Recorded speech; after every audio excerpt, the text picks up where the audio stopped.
Is Todd Bookspan, and I'm joined by my good friend, Coach Michael Regan with Building Champions. Good morning, sir. Todd, hey, most of you know we also will be. Oh, I'm good. Sorry, I asked you a question and I started talking. That's just a bad habit.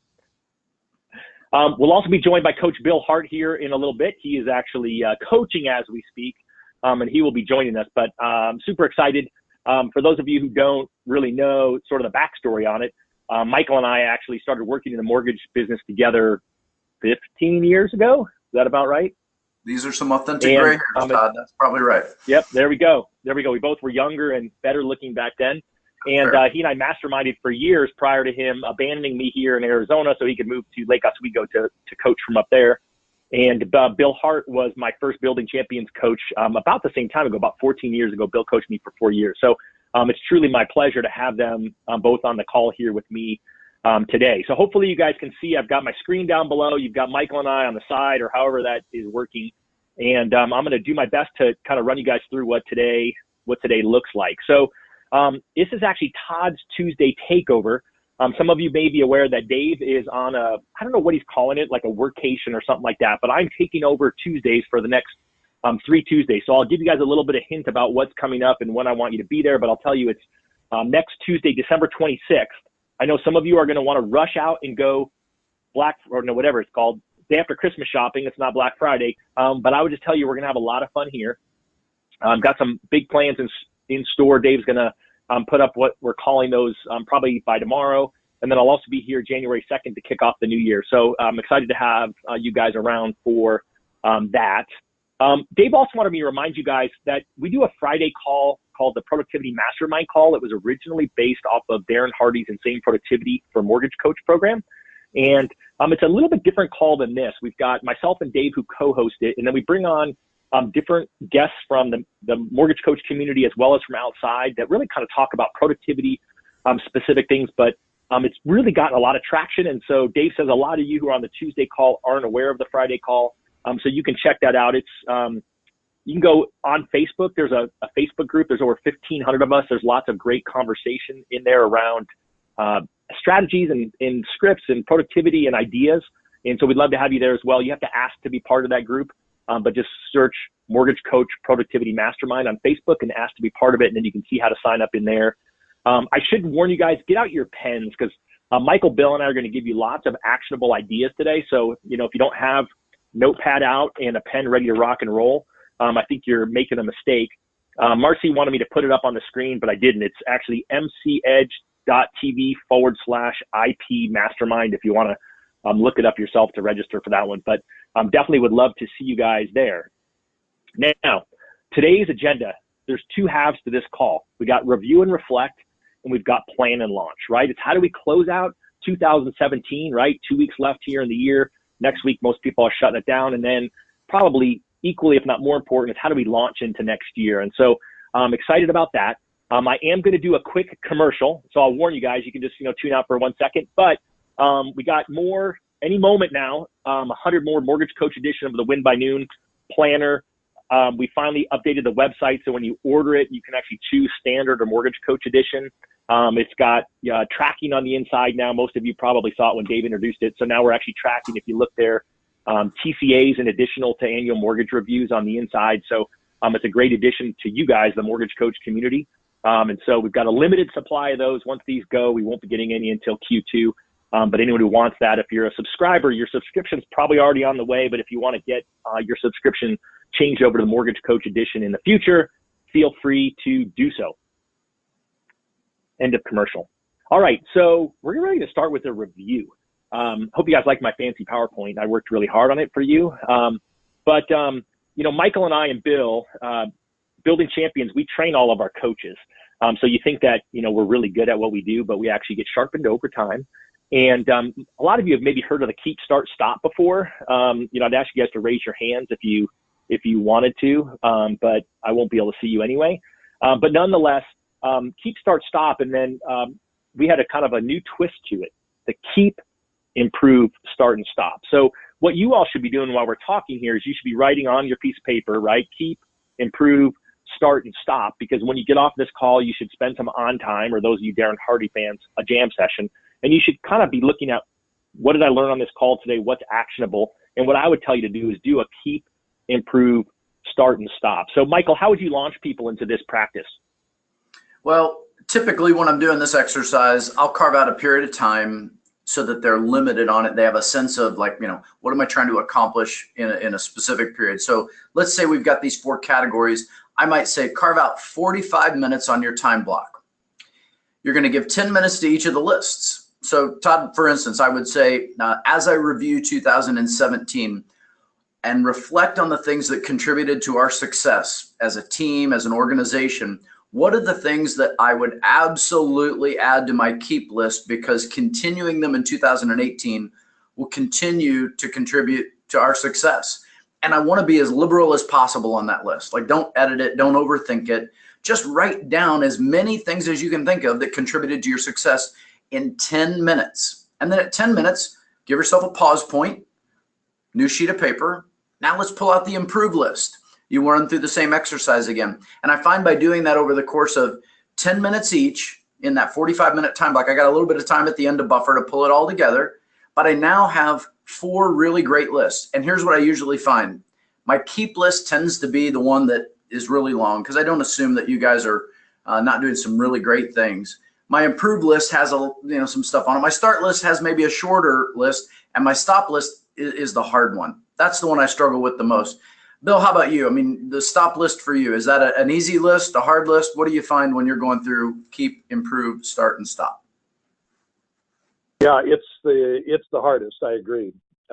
Great point. I just did this with a client, $100 million producer, a couple of weeks ago.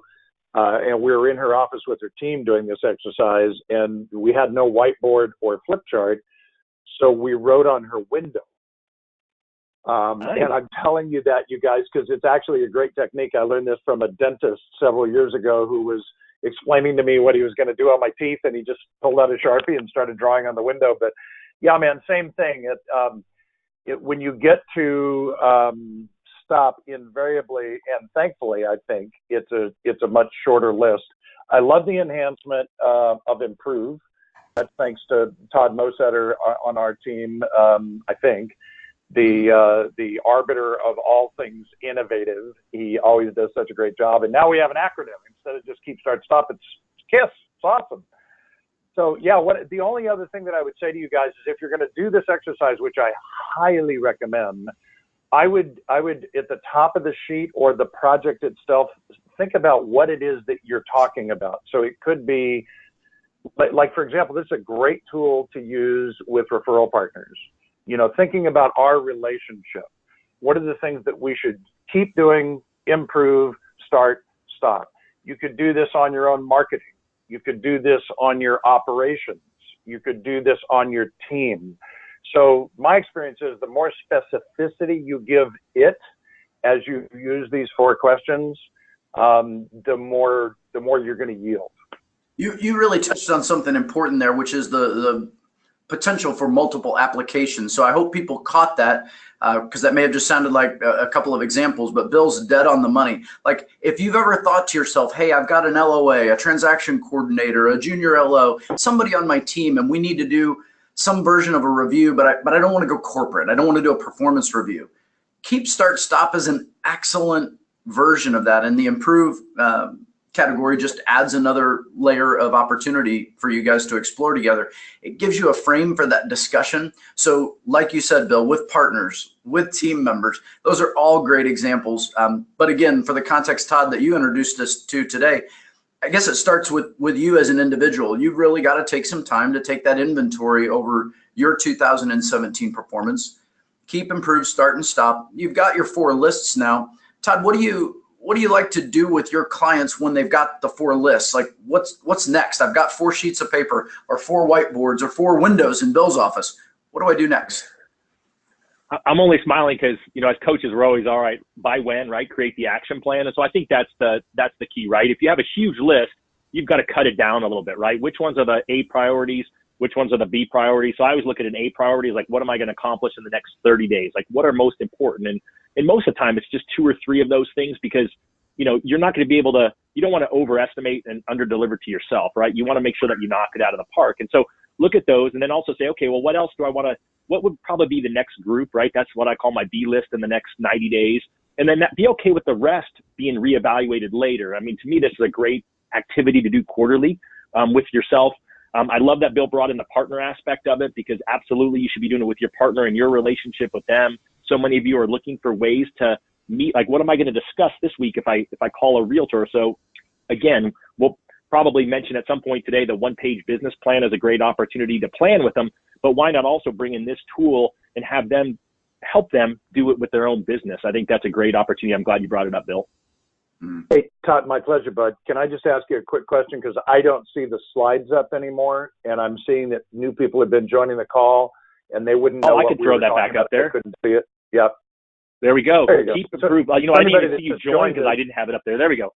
All right, perfect. This is what we were just talking about. Yep.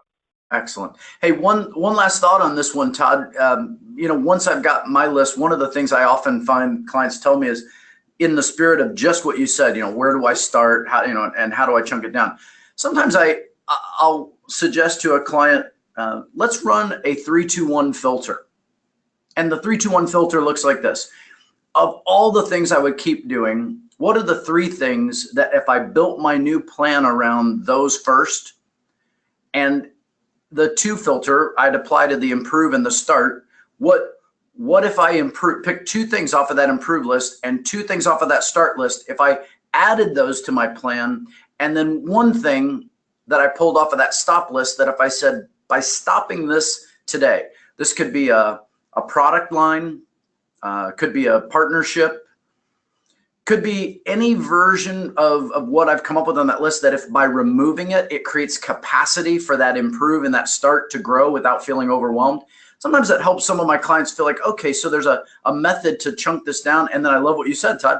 Then don't throw the list away. Keep it. That's like a great resource to come back and revisit 90 days later, because it may be a perfect time to now go to the next layer or the next wave, or there may be new things on the list. But that 3-2-1 filter really helps me narrow down, especially when I'm moving clients toward, as you suggested, a simple business plan.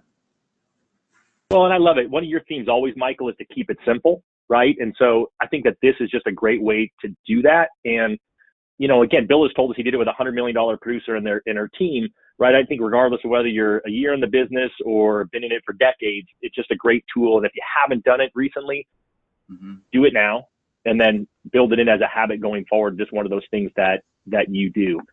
Quick note to you guys is that if you do have a question, you can ask it over in the question side panel. And if you look in the chat, Marcy is super efficient, and she put the link to that Friday mastermind call that I mentioned in there, since I don't think she liked the fact that I just told you guys audible what it was. So that's she made it super easy for you guys. So thanks, Marcy, for doing that. That is great. All right. Anything else on the keep, improve, start, stop?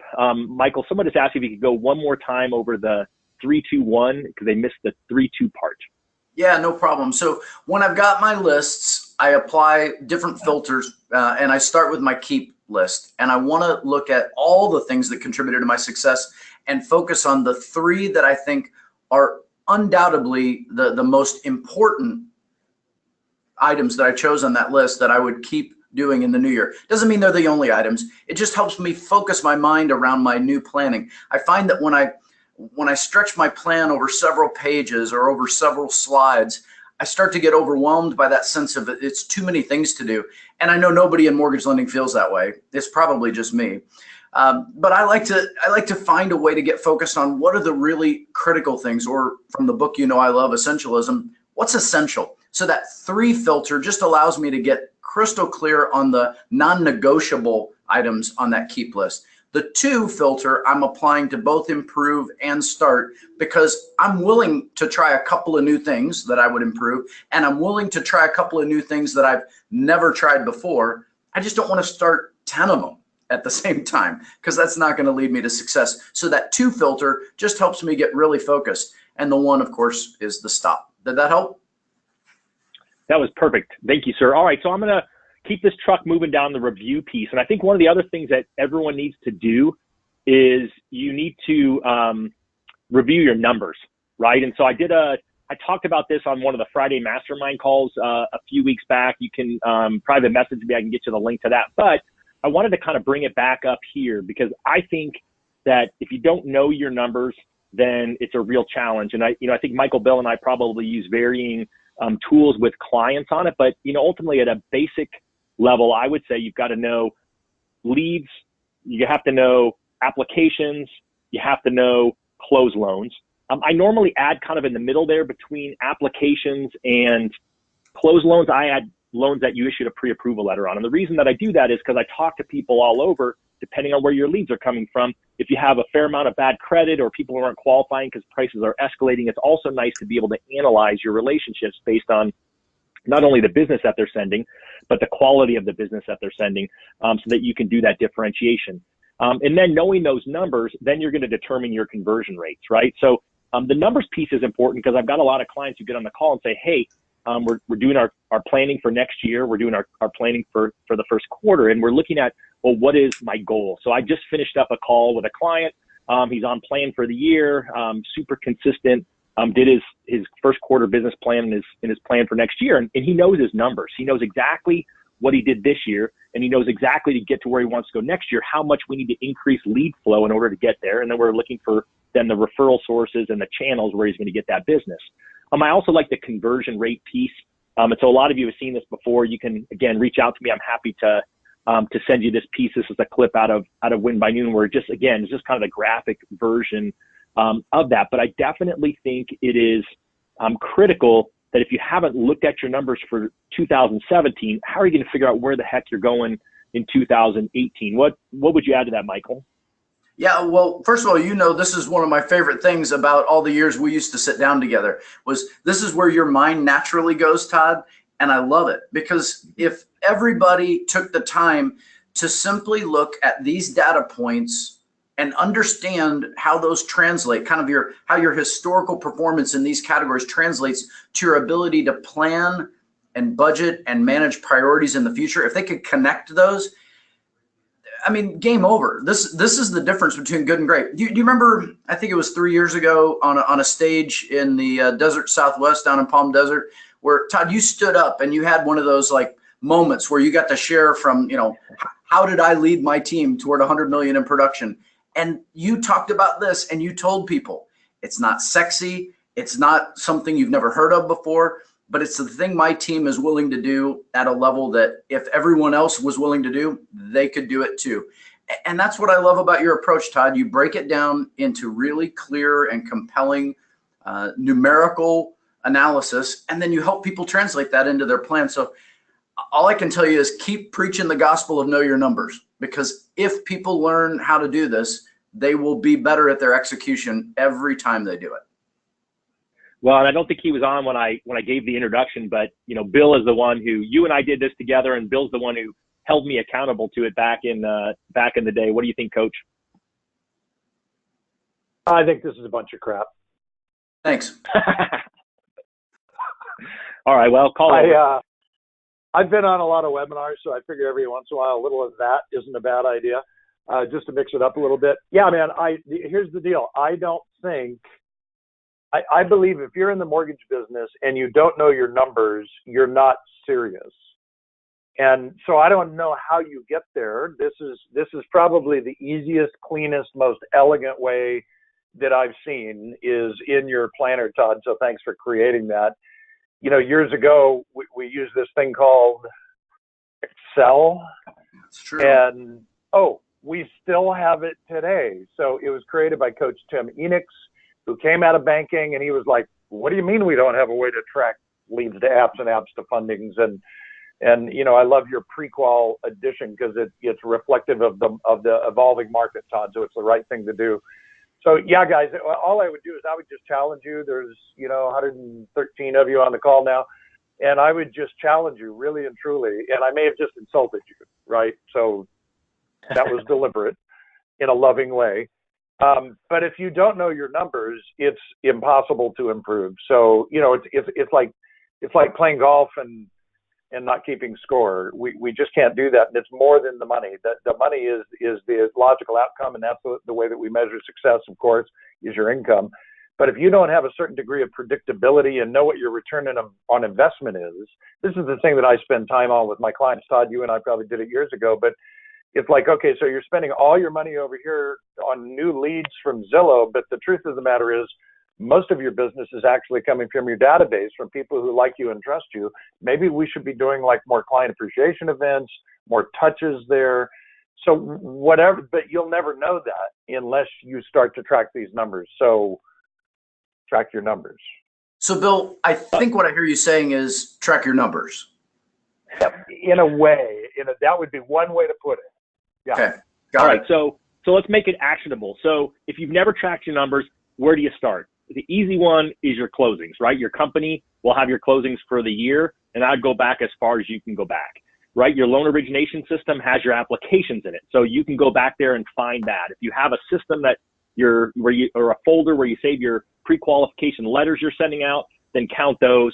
And then hopefully you're putting your leads into your CRM and you have them there. But if not, whether you got to go through your email, your text messages, your notepads, whatever it is, I've got years and years of these, right? Building Champions notebooks with notes in there of what I did and activities that I did at the time. And so I could go back if I had to, although hopefully you're using something a little more sophisticated than that. But I think that probably puts a pretty good bow on that. Anything else, guys, before I move us over to your personal review for the year? One of the things I'd add, Todd, and it could just be us clarifying that I do find certain clients struggle with the definition of lead. Like they understand the process, but sometimes you get different definitions of what is a lead. So I guess let me start by asking you that question. How do you coach people through this? Because I know this is a tool you use on a weekly basis with your clients. When they ask you what's a lead, how do you handle it? I think that there are two categories, right? I always say that in my world, when I was originating, a lead that got in the CRM as a lead was someone who raised their hand. It's someone who, wherever they came from, they either told the realtor, yes, have Todd call me. They were an online lead or an email that came in, but someone who had identified themselves as someone who really wanted a mortgage versus somebody who came in offline through a realtor's website, who the realtors may say, hey, this is one of my leads, but the person is looking at real estate. They're not asking about mortgages.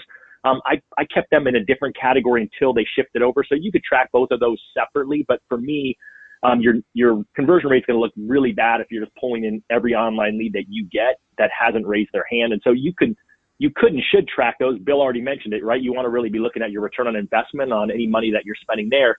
However, you want to kind of run those as two separate type of conversion rates. Got it. Bill, anything you would add differently to that?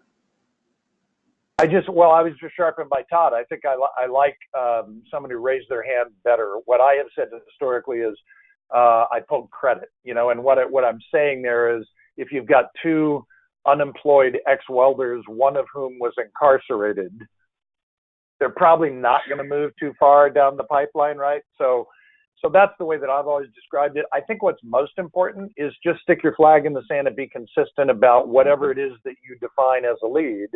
Continue to measure those moving forward and you'll know what it is. And honestly, Todd, if a big part of their lead generation strategy was online leads, they may well want to look at that. But what you're going to see is a 30 to 50% number become 2 to 2.5% very quickly.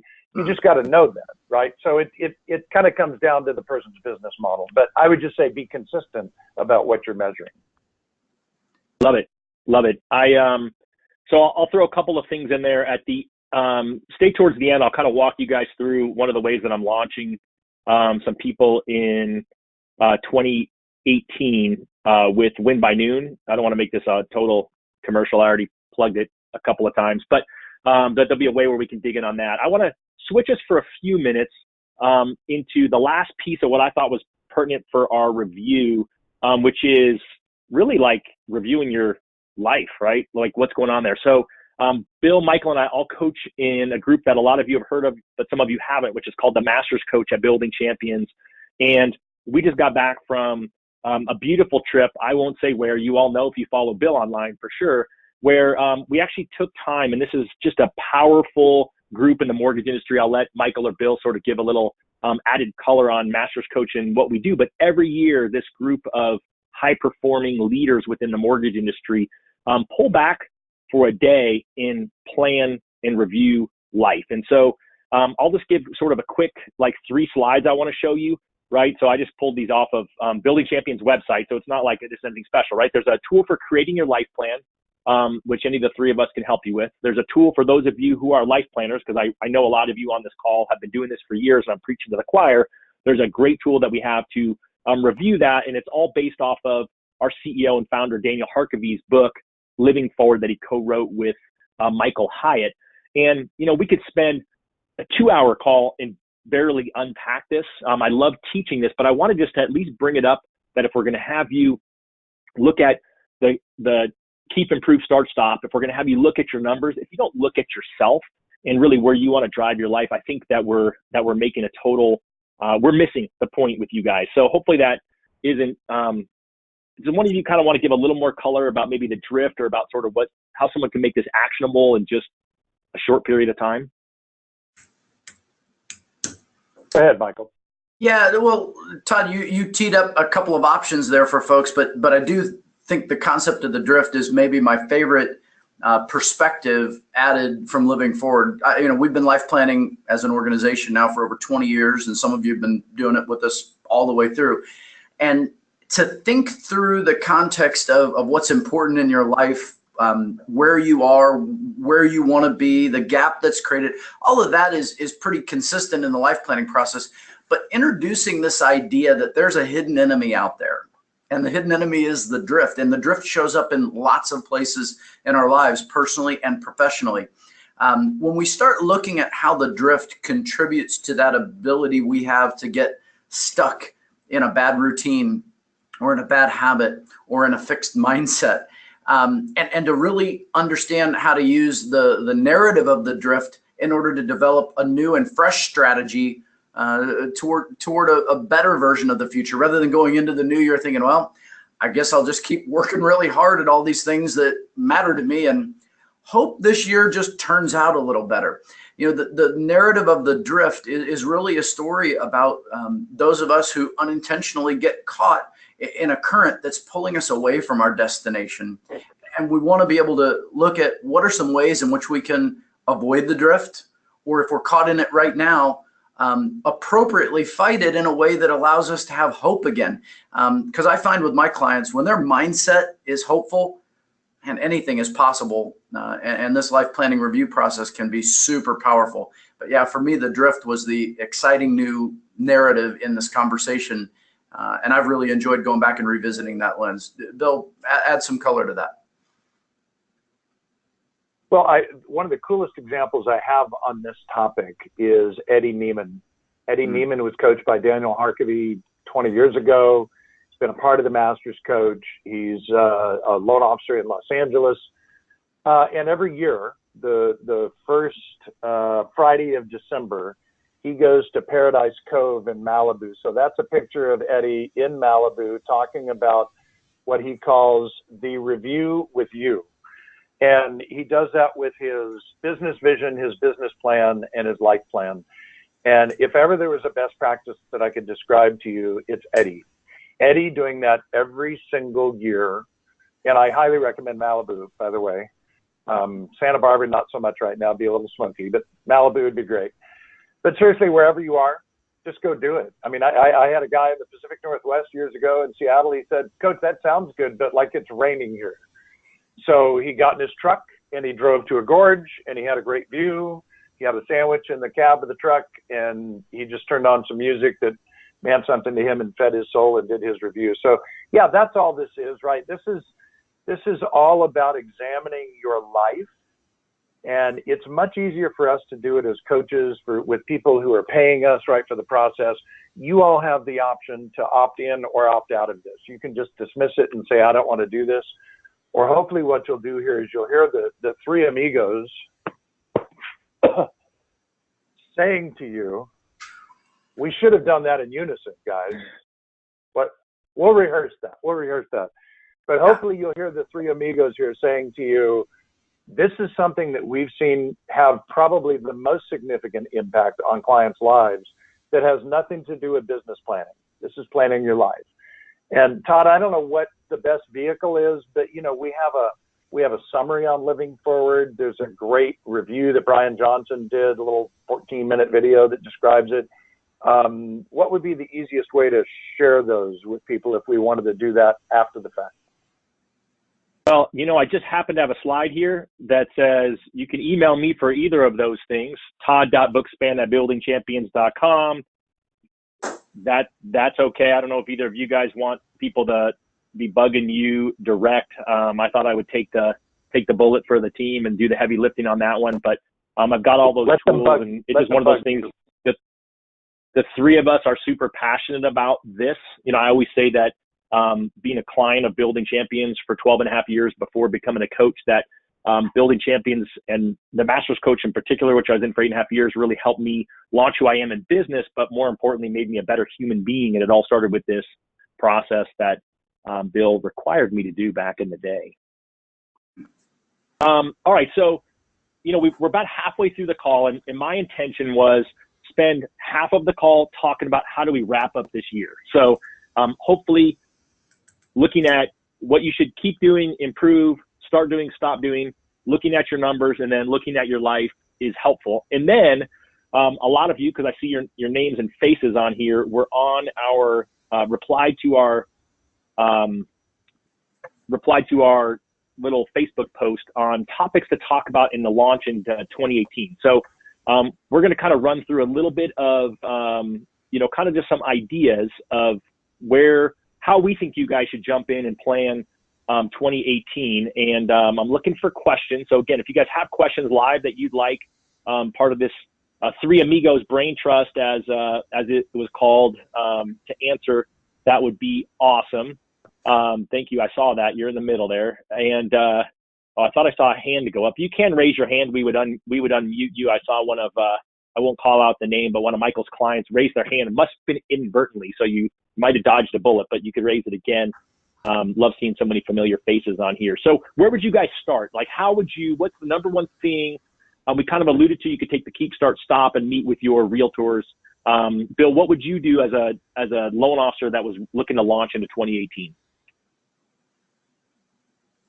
Well, I would definitely start with this process, right? Start with the review process. But as Stephen Covey said in the 7 Habits of Highly Effective People, I would begin with the end in mind. And, for some of you, that's going to be realtor-based business, obviously. For many of you, some of the questions that we saw, we can address those directly if you want to, Todd, was about, well, I've connected with them, but now I'm not getting any business. That's not an uncommon refrain, right? So what I would say to you is find some kind of path that you can engage upon and stick with it. I just hung up with a client who the conversation that we had, because he has this tendency to sort of like none of you on the call, I'm sure, but he'll get off on a program that he's excited about, and then he'll kind of fall off it. And so whether it's prospecting or diet or exercise, I don't know if this sounds familiar to, the human race. The key to success is the law of averages and time and consistency, right? So just commit to a program. So if it was realtors, I would put together a program where I would identify my targets. In my opinion, I wouldn't go after the top agents in your market unless you had a very clear, like Todd, you had a very clear and compelling plan for that, where particularly in the Phoenix market, that made a lot of sense. You guys had a bunch of these people that came out of the REO market, and when the market normalized, they were suddenly doing all this volume with big teams. Well, that made a lot of sense for you. For somebody else, though, they might say, they all tell me that they've already got a lender, and I don't want to go down that path. And so you might be better suited to go after kind of that mid-tier, right, mid-level realtor. And I would just say, do your homework, know what kind of volume they do. Go online, do some research around, obviously, Facebook and LinkedIn and Instagram gives us a really good idea what people are interested in, and just connect with them over time. Expect to be ignored. They're going to ignore you. Thicken your skin and just continue to stay in touch over the time. If it was builders, I would do the same thing.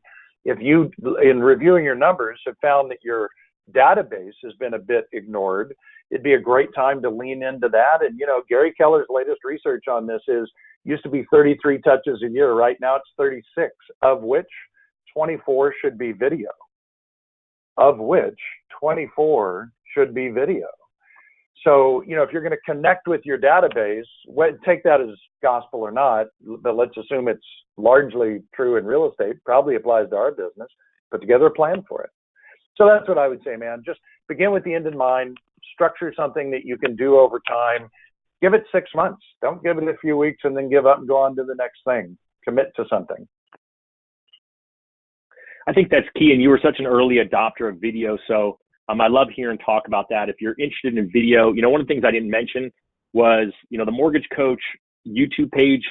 I talk about it all the time. I think there's more free content in that page than anything out there. And there's some great, on the Friday Productivity Mastermind call, there's some great content in there on video. So if you're looking to get started, go to YouTube, look up Mortgage Coach, look up the Friday Mastermind. That is a nice camera you got there, Coach Bill. That is a nice camera. So one of the things I want to go off of. So you said if you're going to go after a realtor, like learn about it, right? Do a little bit of recon. Would either one of you sort of kind of talk about that Four Seasons experience and what recon looks like, so these guys are prepared when they go into the realtor meetings in 2018? Well, keep going on that. I know that's a topic you're passionate about. Well, I heard this firsthand. Otherwise, I would defer to you, but feel free to add color on it. So we were, unlike my friend here, who is not going to tell you where we were, I will tell you all day long. And if we're not friends on Facebook, let's become friends, and you'll see all about it. But we were on the island of Lanai at the Four Seasons that Larry Ellison of Oracle paid $300 million for, 98% of the island, put another $450 million into an existing Four Seasons because, you know, you need $500 million to make it better. And we had a couple of experiences there that were really interesting. One is when Tony and I got off the shuttle from the airport, at the front door, they welcomed Mr. and Mrs. Hart, who, by the way, have never stayed there before. Daniel told us a story of when he was leaving a meeting, the resort manager, David was his name, came up and said, "Mr. Harkavy, nice to see you. How have your meetings gone? How has the goal setting, the life planning process been going?" And Daniel was taken back and he's like, "Have we met?" And David said, no, but I'm just familiar with our best clients, and we'd essentially taken over the property right for this week. And so later when Tony and I were checking out, I saw him near the front desk and another young woman that had helped us with our bags, who was the room manager. Made note of her name, by the way, if I ever go back. And I just complimented them and said, "I just want you to know that we noticed, like, we are students of the game. We're in the coaching business. This is really impressive." And he said, "Well, Eva, I think was her name." He said, "She's the one that does that for me. She goes online. We look at all of our key accounts. Who are the key contacts there? We go online and we do a little bit of research and we print out what we've learned along with their photographs so that everybody in the property knows who all of these people are." This was magnificent, and it's the kind of thing that is such a game changer. And so, Todd, to your point, instead of just getting lost in the busyness of what everybody else does in our business with realtors, which is just calling them, right? Instead, in advance, do some research. If you were to come after Bill Hart as a realtor, you would find out pretty quickly. If I could turn my screen, I would show you the airplanes that are over here. I guess there's one right there, actually, a P-51, right? It wouldn't take long to figure out this guy has a passion for World War II aviation. He's a patriot. And almost anything having to do with self-improvement, you know, he's interested in. So it wouldn't be difficult for me to approach a guy like Bill Hart and say, "Hey, Bill, you know, saw this great clip on this B-25 that is being restored, or the Blue Angels flying in formation, or the wheels up landing that I posted this morning, the gear up landing, which was like perfection." It wouldn't be difficult to connect with somebody's heart that way, and then their head will follow, right? What we tend to do in this business is we tend to approach with things like, rates, programs, mortgage-backed securities, and we talk about things they don't care about. Talk about things they care about. They know you're in the mortgage business. They know you're a professional. That's taken for granted. Connect with people's hearts, and their heads will follow. That's where the research comes in my experience. Any additional comments around that, you guys, from the Four Seasons? Anything that I missed there? No, I think I think it's just such a good point, because I tend to find that loan officers forget that they want to be friends with you. I mean, people want to do business with people that they like. And so the more you can learn about them, and the more you can do what Bill said, what we've observed out at these places we've gone to with Masters Coach, it's just an opportunity for us to swipe and adapt, for us to do what we see these other great people doing. Because when I was kind of flipping through on my phone and looking at kind of the realtor related questions that we got off of Facebook, and that's a lot of what people want to know, is how to connect with them and what to do. And in the end, if you can't hit them, like Bill said, in the heart, you're just not gonna cross over that plateau. It is kind of interesting. Have you guys seen anything new? I've got a number of clients that are going back to the old send the book to the realtor with a pretty solid follow-up campaign. Are you guys seeing anything like that, or anything different right now from your clients that are going after new realtor relationships? Well, I'm going to strongly propose that people do that in June with a book called White Collar Warrior, but there will be more on that later. Michael, sorry. Go ahead, man. Well, for those of us not currently authoring or publishing a book, we might explore some other strategies. Todd, I think what you're alluding to, yeah, understood. I think my coaching Facebook page is all bookshelf, so you got it. Yeah, Todd, I like the idea of meeting with those partners on a regular basis. I'm kind of one of these sticklers for the word partner. I don't know why I'm this way, but in the mortgage industry, I find that we throw the term partner around very loosely. And for me, a partner is always someone who has a mutually beneficial business relationship. So when you're in a business partnership, it's mutually beneficial. In order to determine that, I've got to sit down with this individual and find out what's really important to them. What do they really value?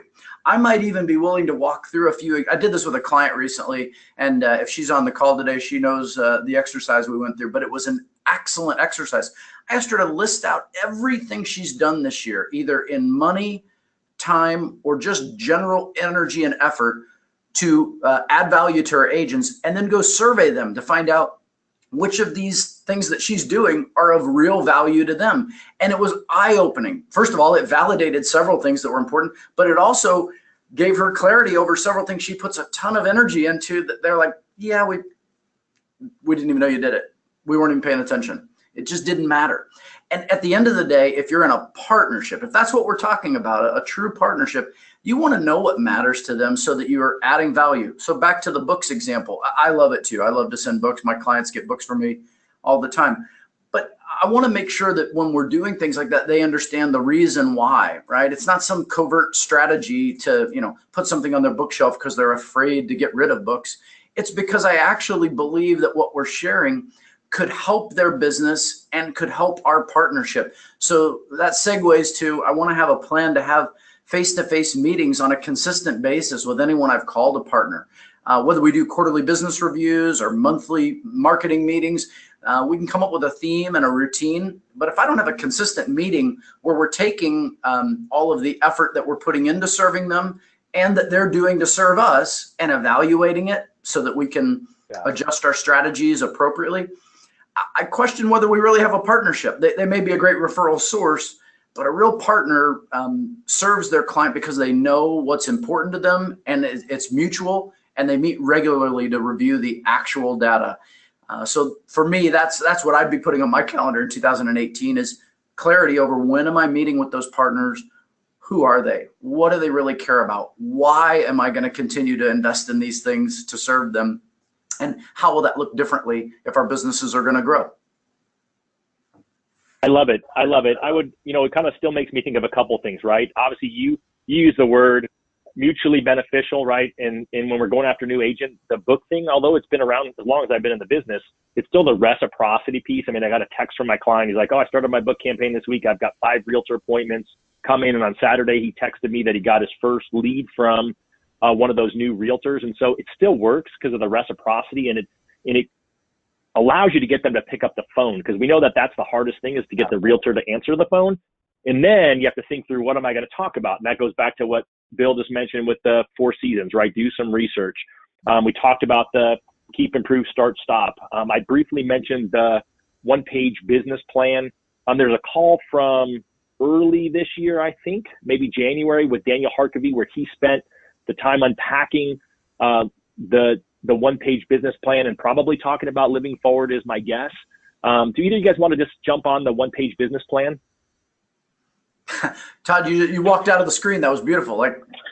Well, we just got in 100 more of the Mortgage Coach edition of Win by Noon, hot off the press, because we had sold out of the first run. So they know not to bug me when I'm on the call, but then this was apparently he thought was important. So, Mortgage Coach, that's awesome. That was appropriate. Yeah. Simple Business Plan continues to be my favorite tool for boiling down all of the complexity. A phrase you'll hear me say, and my clients are probably tired of hearing me say, is complexity is the enemy of your profitability. So anytime I can take the complexity of mortgage lending and boil it down into a simple, easy to read, easy to understand, and easy to follow tool, count me interested. And Simple Business Plan is certainly not sexy. I mean, folks, if you've done it and looked at it, it hasn't changed a lot in the 20 years we've been using it. We've tried to reformat the graphics a little bit, but at the end of the day, we have some key components. So I know you've got a copy of the tool available to distribute, Todd, but team, here's what we're talking about. Getting really clear on 2, 3, or maybe 4 specific and measurable outcomes. So after you run the numbers that Todd talked about, start thinking about projecting in terms of outcomes. Pick a time frame, like Bill said, begin with the end in mind. If we're going to do a quarterly plan, which is usually our approach, I'm going to suggest, okay, we'll take a look. By the end of March, where do you need to be in terms of measurables? And if you've got 2 or 3 things that we're focused on, 2 or 3 things that you and your team are going to measure at that time, you then get to look at the disciplines necessary to drive that outcome, or the improvement projects you're going to complete to drive that outcome. The format is really simple. The execution is where it gets really hard. And Bill, I know you've been a 20-year user and a 15-year coach of the Simple Business Plan. What are some best practices you coach with your clients around the tool? So I just printed this out because it's such a great example. But for those of you that haven't seen it, that's what it looks like, right? So this client, you can see what they prioritized in the center here, and this is the theme in the circle, right, is create stability, deliver excellence, build relationship. I don't know, that sounds pretty attractive to me. And so as I look at the top, it's just 3 things. This is a little overwhelming because there's a lot of text here, but it's really just 3 things. It's at the top, it's what are the outcomes? What are the things that I want to achieve? More often than not, that's going to be volume, units, market share, that kind of thing. Around the circle are the disciplines this individual is creating to daily review of the life plan and the business plan, weekly strategy sessions, just as you talked about, Michael, self-care, including the morning routine. If there's one thing that we see consistently in coaching, it's that suffers because it feels selfish. It's for me. It's not for all my other people. It is for other people. Anyway, and then down at the bottom are the improvements, which would be the projects. Anything that this individual wants to do with a significant date or specific date, as Todd has said repeatedly, it's always by when. You know, it's what's that thing I'm going to do by when. This individual, there's a 2018 marketing plan. There's going to be a lead management system that's going to be assessed. Call everybody in the database by a particular date, identify top 30 realtors and builders. All of that is laid out with great specificity. There's something to this, you guys. It is very easy to have a multi-tabbed, multi-page business plan, but if you don't refer to it, if it's not guiding your decisions and choices every day, it's not relevant. And so to me, my key word for 2018 is relevance. And I believe that I've got to be relevant to you. You've got to be relevant to your market. Your business plan has to be relevant to your actions. So make it relevant. Make it one page. And we'll get that to you. We see this theme of simplicity coming through here. So, you know, I think one of the questions that I'd love you guys to sort of come in on, we got 10 minutes and this is a big question, but someone said, what are some effective ways to move from planning to implementation? So we've talked about some tools to plan. And if you look down in the chat, Marcy put my email address in there for those of you who can't see it on the slide, or I know the slides are kind of funky today. But what would be your recommendation for someone to move from, all right, now I've got an idea what I want to do, how to implement it? So typically what I'll do when I finish a simple business plan, I'll take that one-page document and I'll put it in a sleeve, and on the back side, I'll add a different document. It's a graphic page of a week time block, and all I'll do is translate what I've put in that plan into specific times of the day in which I would commit to do those things. In other words, if these are the outcomes I want to measure, and these are the disciplines that are going to drive those results, there it is. I'll translate that first into a time block. The reason I don't go straight into Outlook, Todd, is simply because my Outlook is already full of a bunch of things that become mental excuses for why I can't do this on that day or at that time, or all those other things that we all struggle with. When I put it into the time block first, I create what we call an ideal week. And that ideal week is now the template that I'm using to try to drive my Outlook every week toward that ideal week. And I find the closer I get to my ideal week, the more likely I am to be implementing exactly what was in that plan. The further away from driving that ideal week, the less likely I am to implement what was in that plan. So if the question was around implementation, I'd say start with translating what you said you want to do to when you will do it in a calendar view, so that you can see, number one, that it all fits. And that number two, when you look at where you've put it, is there some balance there to handle all the reactive stuff we've got to do in this business? Because I'd love to tell you everything's going to be time blocked and proactive, but that would be a lie. The truth is we've got to be very limited on what we commit to time blocking in the non-negotiable times. And we got to leave big chunks of our day open to handle all of those reactive opportunities that come our way. That's the nature of our business. So that's my first step, is translate it into a time block before I get it into my calendar. Love it. Coach Bill, what do you have to add? Oh, great, Michael. That's a beautiful place to begin. And I see that as a common theme with the most successful clients that I've coached over the years. The other one is do it now. There's something to this idea of do it now. And I fought that for a long time because it sounds contrary to what Michael just said. But, you know, Todd, you were very good at this. In a number of my most effective clients, not just in the mortgage industry, particularly top producing realtors, they're wired to say, I'm going to do that right now. And so as much as we like coach our clients to like turn off your technology in a coaching session and get out of Outlook, and I'm just telling you, I'm being honest with you, I think the most effective people that I know at implementation err on the side of doing it now. And you'll hear them in the background going, right, because they're sending an email to that assistant, do that now, get that, make that happen. There's something about being proactive and just leaning into it. The second thing I would say to you is what you guys are both very familiar with, and I'm just such a huge fan of this. And the beauty of it is you don't need the book. You just need to Google the 4 disciplines of execution and then look for image. That image, you'll find it very quickly on the Google, will tell you that discipline number 1 is focus on the wildly important. That's exactly what we just talked about. Everything that we just discussed, or much of what we just discussed, were the wildly important. The calls I need to make, the handwritten notes, the research that I'm going to do on key accounts, et cetera. Number 2 is act on the lead measures. Michael, you could do a 1-hour talk on this, I think, and I love it. It's what are the lead measures versus the lag measures. So if I'm focusing on the things that lead to production, if that's what I'm truly focused on, and then I have a compelling scoreboard, some kind of scoreboard where it's, and Michael, you often have it right behind you there, where there are things that you're measuring that you're paying attention to on a whiteboard. My experience is that unsuccessful clients, average clients, have this written down somewhere, but they can't access it. They don't see it. Todd, you'll remember Brett Tanner years ago. It's an example that I use all the time. One of the top realtors in Phoenix that was and maybe still is a partner of yours, had on the back of a door 2 thermometers. One was for 400 listings and the other one was 300 sales. And there was a thermometer like right here on the back of a door. And his assistant would come in every single week and update it with a red arrow. You probably have seen it in his office with a red arrow with the number on it, so that they were constantly tracking how they're doing. I am so old school on that. Get it out of a black shiny screen. Get it up on a wall somewhere. And then the last thing in the 4 disciplines of execution is create a cadence of accountability. And of course, that's coaching. And so wherever it is that you do it, however it is that you do it, have somebody that you're accountable to.